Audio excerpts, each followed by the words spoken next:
Baik, sebelum kita mulai, ada teman kalian yang Pak Guru tunjuk sebagai yang akan memimpin kita, ya, dipilih supaya dia yang membacakan doa sebelum kita belajar. Baik, kepada adik kami silahkan membacakan doa.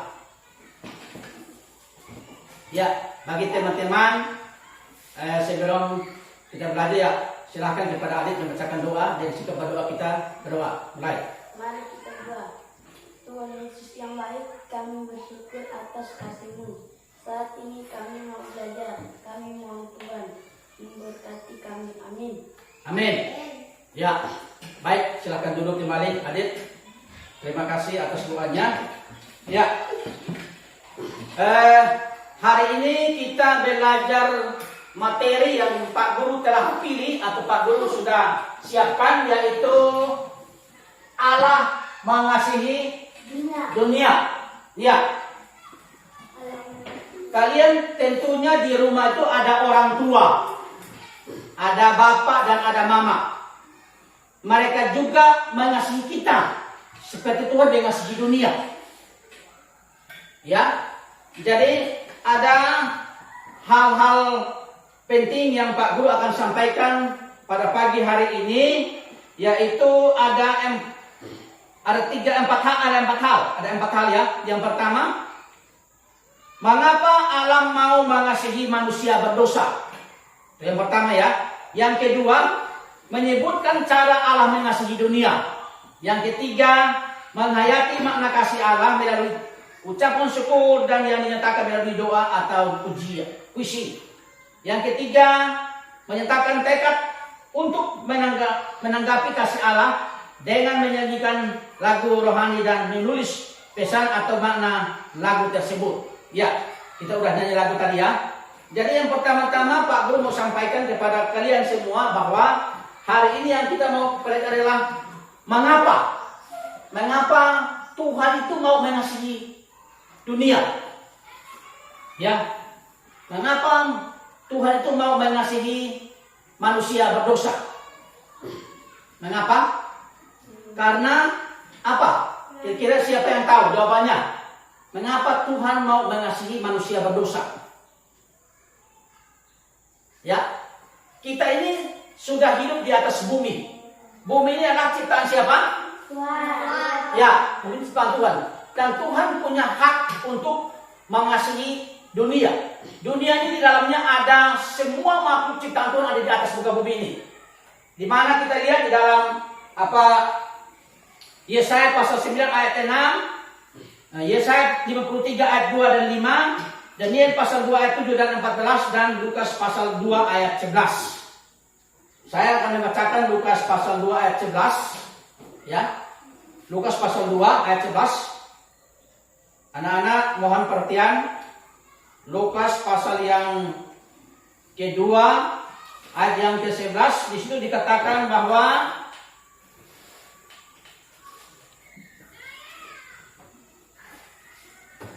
hari ini telah lahir bagimu juru selamat, yaitu Kristus Tuhan di kota Daud.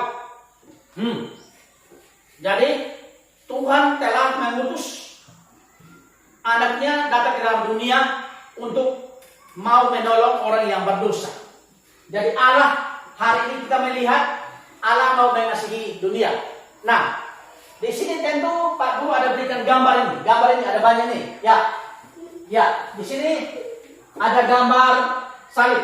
Ya, karena Tuhan begitu mengasihi dunia ini, Dia menyerahkan anak laki-lakinya yang tunggal sehingga barang siapa percaya kepadanya tidak akan binasa melainkan beroleh hidup yang kekal.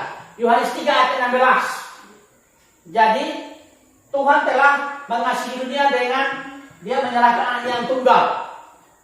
Jadi orang yang percaya kepada Tuhan, maka dia tidak akan mati, tapi dia beroleh hidup yang kekal.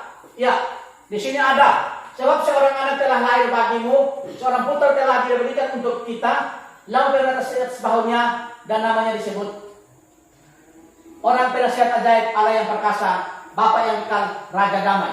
Yohanes, Yesaya pasal 9 ayat 5. Ya, dan di sini perlu kalian ketahui, di sini adalah gambar umat di bumi. Tuhan mengasihi Tuhan mengangkul umat di bumi. Ya, di situ. Ya, si Tuhan. Tuhan sedang lihat ini, dia ada gambarnya ini. Tuhan sedang memberi pengarahan, memberi ceramah, memberi firman Tuhan kepada banyak orang. Ya, lihat gambar ini. Ya, Tuhan merangkul umat di bumi. Dan di sini dilihat di sini. Ya, Tuhan di gambar ini Tuhan membuat orang buta bisa melihat. Orang buta melihat, ya. Itu ada. Dan gambar yang ke sini lagi, di sini. Tuhan mengasihi anak-anak. Jadi Tuhan itu paling mengasihi anak-anak yang seusia kalian. Tuhan senang. Yang berikut, Tuhan juga mengasihi kita seperti domba. Ya. Sini lagi, Tuhan Yesus adalah juru selamat. Tuhan Yesus menyelamatkan kita dari dosa. Yang sini lagi ada. Ya, mengasihi sesama teman, mengasihi sesama keluarga. Ya, jadi perlu adik-adik ketahui bahwa mengapa Tuhan mengasihi dunia? Karena di dalam dunia itu ada ciptaan Tuhan yang paling mulia adalah manusia. Apa? Manusia. Ya. Mengapa Tuhan harus datang ke dunia untuk mengasihi dunia ini dan dia mau memberikan nyawanya untuk menyelamatkan manusia? Karena Tuhan mau supaya manusia jangan binasa, tetapi memperoleh hidup yang kekal. Hidup kekal itu berarti dia masuk ke dalam mana? Ke dalam kerajaan surga. Iya, masuk ke dalam kerajaan surga. Ya. Jadi Tuhan mau supaya manusia tidak boleh binasa. Karena dia menyerahkan anaknya yang tunggal, yaitu Yesus Kristus, ke dalam dunia ini supaya kita yang telah berbuat dosa, kita diampuni dan kita diselamatkan. Ya, kita diselamatkan. Ya, itu yang berikut. Menyebutkan cara Allah mengasihi dunia. Ya, Tuhan mengasihi dunia karena apa? Karena Tuhan tidak mau supaya bumi ini menjadi kacau balau oleh karena ulah daripada kita sebagai ciptaan Tuhan. Dan Tuhan ini dia membuat kita manusia yang paling baik, manusia yang paling bagus, yang paling mulia, yang paling sempurna di antara semua makhluk yang ada di atas muka bumi ini. Maka Tuhan mengutus anaknya supaya datang ke dalam dunia ini supaya kita diselamatkan. Ya, dia berkarya. Ya, Tuhan pada waktu itu dia pasca tiap tahun kita adakan kematian, kebangkitan, dan kenaikan. Itu adalah Allah mengasihi dunia. Nah, adik-adik, yang perlu kalian ketahui adalah mengapa kita harus datang kepada Tuhan. Karena kita adalah orang berdosa. Jadi orang berdosa nih. Makanya Tuhan memberikan kita napas, dan Tuhan mau datang ke dalam dunia ini supaya kita diberikan pengampunan. Sesudah kita diampuni, maka kita telah hidup baru. Hidup baru itu adalah berarti hidup kita telah dipenuhi oleh kuasa Roh Kudus Tuhan. Maka kita hidup sudah tidak lagi berada dalam kerajaan maut, tetapi kita berada dalam kerajaan surga. Ya. Perlu kalian juga ketahui bahwa kita dibina juga Tuhan mau supaya kita bertanggung jawab menjaga bumi ini. Bertanggung jawab. Ya. Kita juga harus peduli menjaga lingkungan hidup kita, baik di rumah maupun di sekolah. Dan kita juga harus percaya diri. Percaya diri. Ya, ada yang kurang pede. Disuruh berdoa ke depan, takut. Disuruh maju ke depan nulis, takut. Karena kurang pede, kurang percaya diri. Oleh karena itu hari ini materi kita tentang Tuhan mengasihi kita. Tuhan mengasihi dunia. Maka oleh karena itu kita harus benar-benar kita fokus kepada Tuhan, karena Tuhan itu baik. Sehingga dia datang ke dalam dunia ini, dia telah memberikan anaknya yang tunggal supaya adik-adik dan Pak Guru yang mau menerimanya dan percaya kepadanya, maka kita diberikan kepastian keselamatan. Apa? Keselamatan. Ya. Dan yang berikut kita adalah kita menjadi keluarga kerajaan Allah. Kita menjadi keluarga yang harmonis. Kita menjadi keluarga yang dihormati orang lain. Ya. Kalau kita hidup di dalam Tuhan, maka hidup kita itu disukai orang banyak. Kita tidak berbuat yang aneh-aneh. Kita bergaul dengan teman dengan baik. Saling menyapa kalau bertemu orang. Memberi salam kalau datang ke sekolah, bertemu dengan guru. Pada waktu Pak Guru memberikan penjelasan tentang materi, guru diam dan mendengarkan. Dan pada akhirnya boleh bisa juga duduk untuk mendengarkan yang baik. Ya. Dan perlu kalian ketahui, di akhir daripada materi pada hari ini, Pak Guru akan memberikan pretest. Pretestnya 10 nomor. Jadi apa yang Pak Guru jelaskan pada saat ini, maka Pak Guru juga akan memberikan pretest. Ya. Jadi oleh karena itu perlu adik-adik ketahui. Karena kita akan jawab soal-soal itu. Ya. Jangan jawab soal-soal yang telah Pak Guru sudah siapkan bagi kalian. Oleh karena itu, pada pagi hari ini kita telah mendengarkan banyak cerita tentang Allah mengasihi dunia. Ya. Baik. Di sini ada gambar yang di pojok bagian atas ini dan yang paling bawah. Nah, di sini Tuhan memberikan kesembuhan kepada orang buta. Kenapa Tuhan memberikan kesembuhan kepada orang buta? Ada apa dengan Tuhan? Apa Tuhan mau sembuhkan orang buta itu? Mengapa? Hah? Mengapa Tuhan peduli dengan orang yang buta? Karena dia mengasihinya. Ya, karena dia mengasihinya. Maka Tuhan dapat mencelitkan matanya dan dia bisa melihat. Ya. Yang berikutnya itu di sini. Ini anak-anak bersama siapa di situ? Gambar itu? Hah? Tuhan. Ya, anak-anak bersama siapa? Tuhan. Ya. Mengapa Tuhan suka dengan anak-anak? Siapa yang tahu?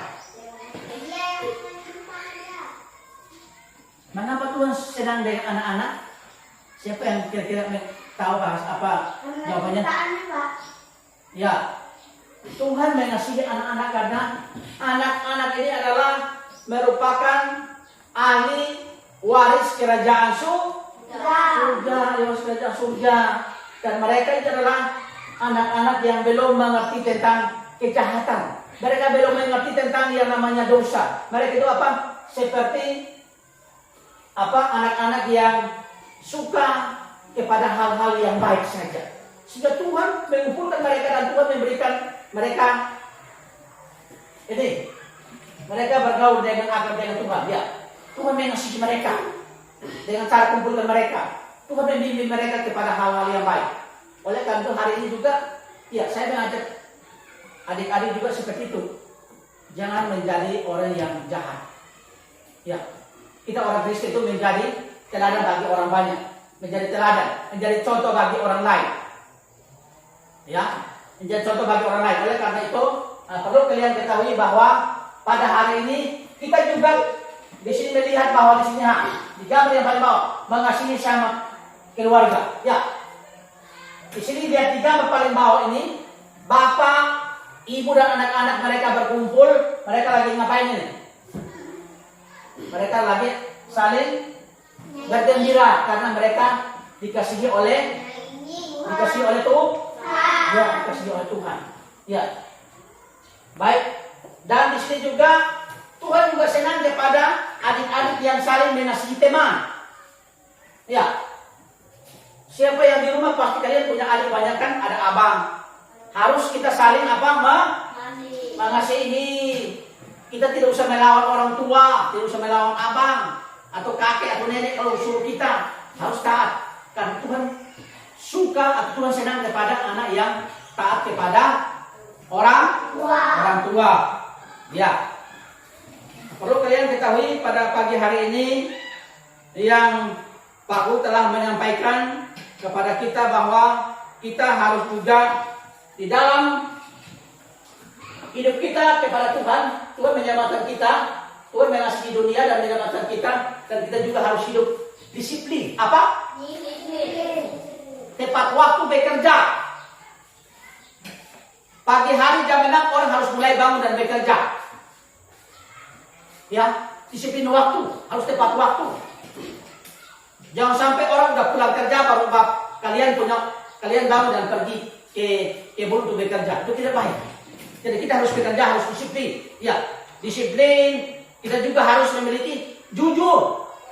Hari ini tidak masuk sekolah. Pak Guru tanya, kenapa kemarin kamu tidak masuk sekolah?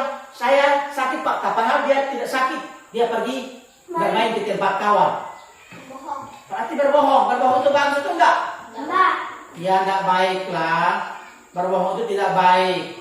Harus menjadi anak yang jujur. Pak, saya tidak ikut sekolah hari ini karena memang saya malas. Jujur itu paling bagus daripada berbohong. Ya, itu. Dan yang terpenting adalah harus menghormati orang yang lebih tua daripada kita. Karena Tuhan mau supaya kita mau taat kepada Tuhan. Ya.